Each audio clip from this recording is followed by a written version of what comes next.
Hello and welcome to another video. Today we're going to take a first look on the RX 6600 XT Nitro Plus from Sapphire.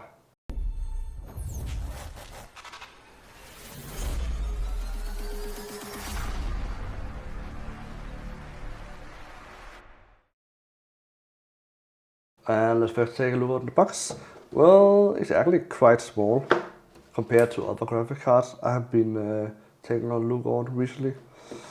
The RX 6600 XT, well, we brand the card as a 1080p card. It has 8 gigs of memory, PCI 4.0.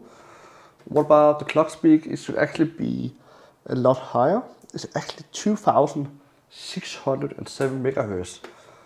I think this card can do more than 1080p. I'm pretty sure it can do that. Let's take a look how it looks.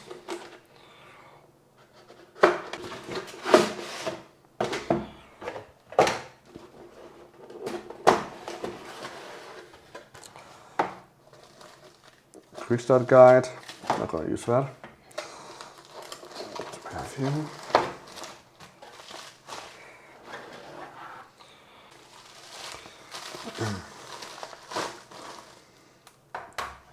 What a beauty.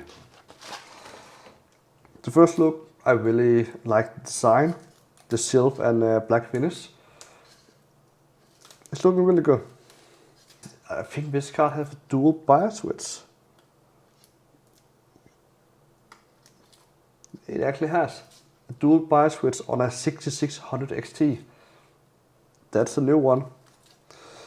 What do we have here? We have some temps probe right here to read temps. Don't know why they did that, but on this low/mid-end graphic card, but it's quite nice. We're gonna use one 8-pin power connector. We have 2 fans. I think that's around 80 to 90 mil.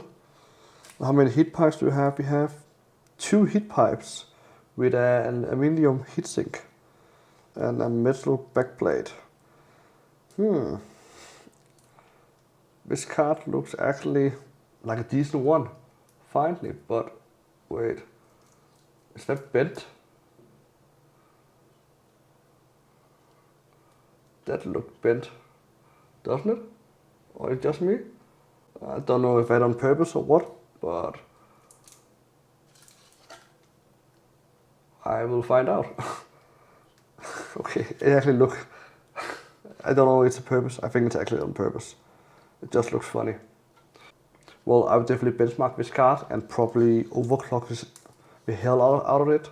Maybe we can hit 3 gigahertz and get some decent performance. Well, thanks for watching and see you in the next video.